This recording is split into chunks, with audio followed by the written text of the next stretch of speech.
Hi people, this is Tina speaking again. Welcome to the second episode of my podcast where I talk about what living in Poland look like, about our habits, traditions, and here I'm also giving some tips for those who want to visit us, because this is Poland.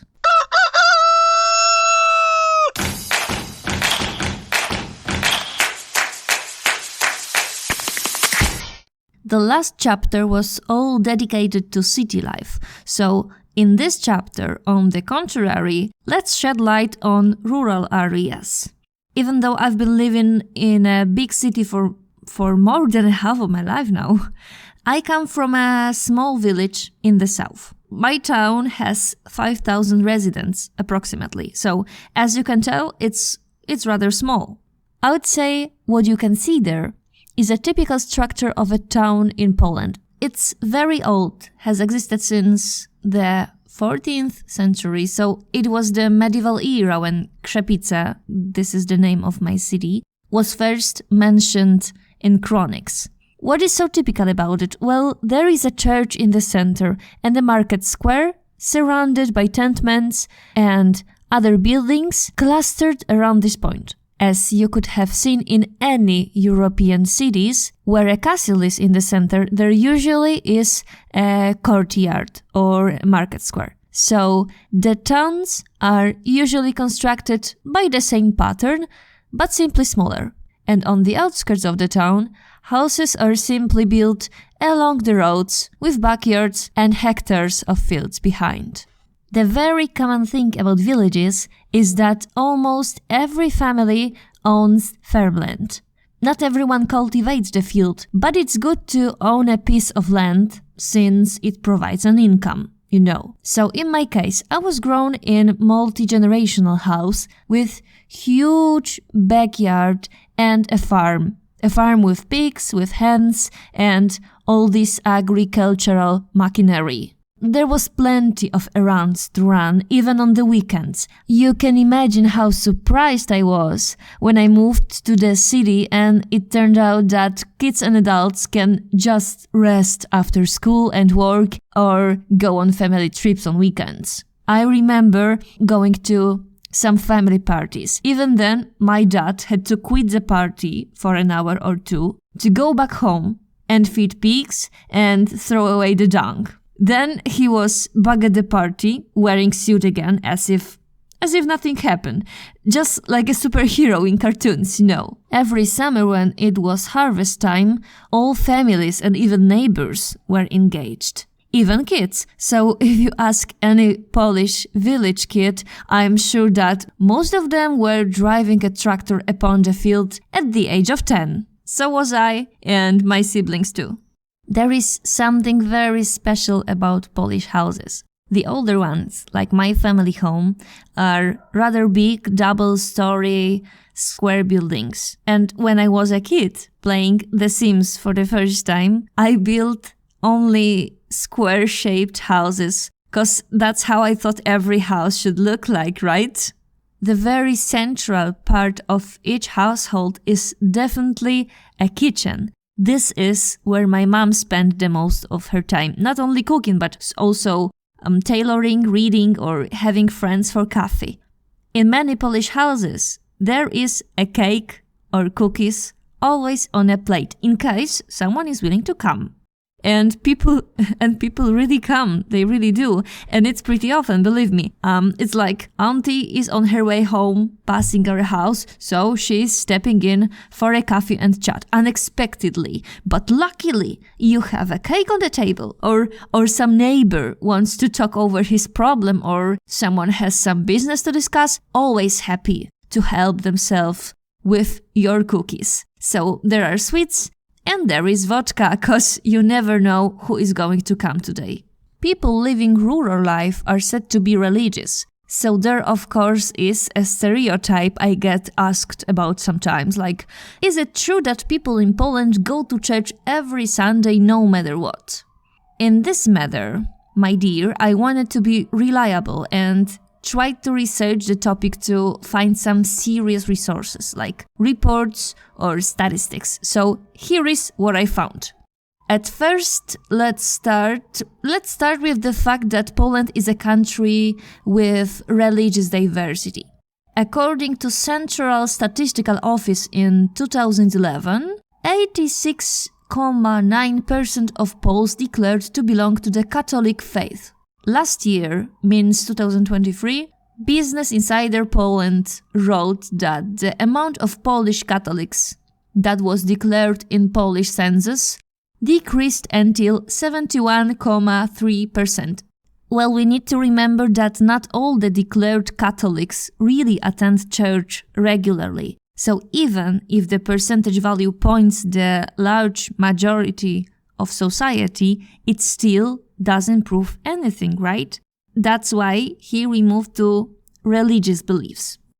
According to survey from 2010 published in Biotechnology Report by Eurobarometer, the answers of Poles were as followed. 79% declared to believe in God's existence. 13% claim to believe in a certain sort of Holy Spirit or life force. 5% of people don't believe in any kind of spirit, means God or life force, and the remaining 2% of people said, I don't know. Fair enough. It also says, what also seemed to be important, that only 3 European countries have higher percentage of believers, and they are Malta, 94%, Romania, 92%, and Cyprus, 88%. Whereas, what's important, the average in Europe is 51%. Okay, this speaks volumes about us. Somehow, our faith, according to statistics, seems to be definitely above average. But there still remains the question of the importance of religion in lives of different generations. Well, I also found something about it. In 2018, Pew Research Center published research according to which there is a strong percentage difference between two age groups, which are 18 to 39-year-old people and 40-plus-year-old people. And now, the difference refers to participating in services and going to church. And it shows that only 26% adults from the 18 to 39-year-old group declared going to church regularly. Only 26%. While in the 40-plus-year-old group, such regularity was declared by 55% of adults. So the difference is huge. So how does it look in a practical sense, you may ask? Basing on my observations, I can certainly agree with those results. Really, it's certainly visible in society that going to church is no longer a common thing about new generations. And I think the truth also is that in churches you can meet many elderlies, although I know some of my peers who are very active in the church, but it's rather sporadic. I remember we all were going to church with our parents as kids, and it was like every Sunday and every kind of Christmas. But now, I would say the generation of our parents were taught to go to church by their parents. But, to my knowledge, now it more stems from habits or following traditions than being actually religious. Of course, there are religious people who honestly want to pray and, well, good for them. Speaking of church, I would like to move on to another topic, which is funerals. The fact is that the Christian faith is dominant in Europe, so I'm sure that the whole burial rite is more or less known to you. But I would like to point out that the rite has also changed by the influence of various regional traditions, and they can also change with time. I remember some of the funerals from my early childhood. It was like when some family member died. The funeral, of course, didn't happen right away. The body usually waits like 2 days until the ceremony, so it was like on display in an opened coffin in the house. And it is because in small towns there is usually just one cemetery, and it means also just one chapel. And when more people die at the same time, inside there is just one place, so the chapel can be busy. And that's why families are kind of forced to put the body at home. The dead body, dressed in Sunday best, was laying in one of rooms for those 2 days, while the family and friends of the deceased could come and pray for the last time, And the funeral flowers in Poland are chrysanthemums. And back then I wasn't sure if the smell comes from the flowers or the 2 days-old dead body being exposed in a room with no air conditioning. I don't know. In practicality, it was just one of the occasions when people means friends or foreigners, could come to your house without prior notice and spend there as much time as they want to say goodbye to a dead friend for the last time and drink your tea and drink your coffee. No, I don't want to be mean, but that's what we do in Poland. Oh, recently, an Italian comedy drama titled There Is Still Tomorrow was shown in cinemas. If anyone has seen it, you certainly remember the scene when the main character's father-in-law dies and the house suddenly fills with the deceased friends and family. And Delia, the main character lady, she lets everyone in, accepts condolences and make coffee. And I think this scene is very accurate to Polish reality as well. This is exactly how I remembered those days, except the coffee wasn't Italian style. I also remember that as children we tried to avoid getting into the room with the body because our grandmothers and old aunties often encouraged us to kiss the corpse on the hands or on the cheek as a last farewell. I was forced to do it once or twice, but I don't want to remember it. In our family album, I found several black and white photos of our great-grandparents, I guess, and maybe some distant relatives in coffins. I think it's a strange custom, but if we take photos of newborns since the first moment they are born and we happily brag about them, then why not take photos of the dead as our last memory? I think it makes sense, really, unless they were made to be sent to family and friends who were not able to join the ceremony, like a postcard, Peter, you couldn't come, but here is a pic of Grandpa during his last trip. Best regards.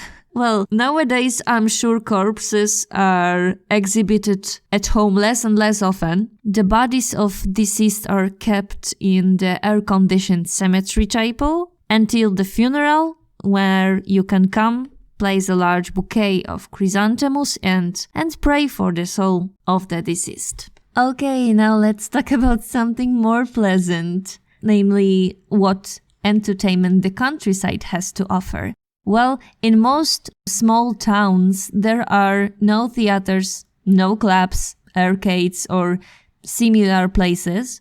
Sometimes there is a small cinema where the repertoire is quite limited, so to find such entertainment, it is best to go to a nearby city, because usually a larger town with an available entertainment package is within about an hour's drive. So what to do? What to do in your free time? On weekends, people usually hang out at home or go to outdoor parties like bonfires, barbecues, or just drinking alcohol outdoors.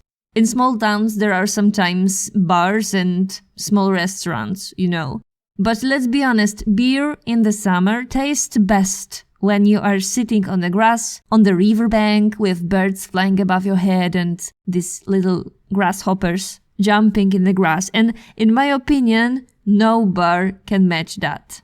I don't know what it's like in other countries, but in Poland, almost every city celebrates its own holiday once a year. It is the city's birthday, on the occasion of which a festival lasting several days is organized once a year. Of course, such events also especially take place in large cities, where they are combined with concerts of famous stars and a number of accompanying events. Small towns don't have such a budget, right? So instead of, I don't know, what is the Polish huge star, Beata Kozidrak, or even some quite well-known foreign band, the time for artistic performances is filled by a local brass band with dancers, often also sung by ladies from the rural women's circle, and there will also be performances by local artists or simply talent shows. Sometimes there is also an amusement park with a Ferris wheel and this funny bouncy castle for children. Yeah, despite this diversity, for many residents, the main attraction is simply beer and food.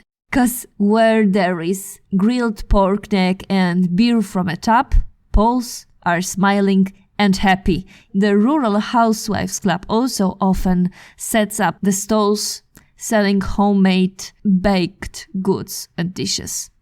And honestly, if you're lucky enough to attend such a village festivals, it is really worth wandering around because you won't be able to buy better quality products anywhere in the store. No chance. Moreover, as far as I know, the legends about the delicious food cooked by Polish grandmothers are already known to the foreign community that has once had some contact with Polish customs. Not every tourist was lucky enough to meet an authentic Polish grandmother, I realize that. So for those who have never been fed from the heart, I recommend at least visiting a festival where you can find, I think, equally authentic food. So, speaking of visits, I know that in the previous episode about city life, I strongly advised against going to countryside without knowing the language. That doesn't mean it's impossible.